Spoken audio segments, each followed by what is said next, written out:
that I'm too fallen or unworthy or whatever. And then the last one, or the most important one, is inattention.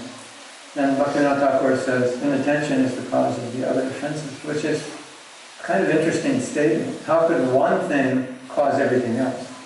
So let me explain how that can happen. We gave the example of the sun and the clouds.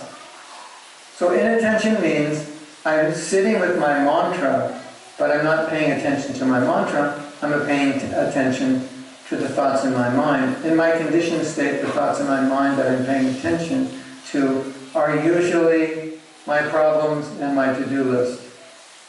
And I can completely disconnect from my chanting.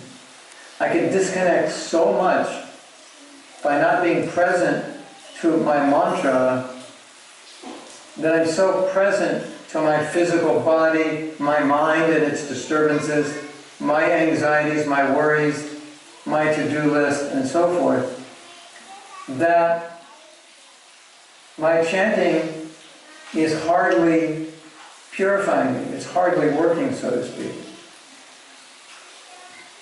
And therefore I'm chanting every day, but the power of the holy name, I'm only realizing a little because I'm not present to it. It's not that I can chant haphazardly and it's going to work. So then, because of the inattention, I'm basically, Krishna's coming to me and I'm neglecting him.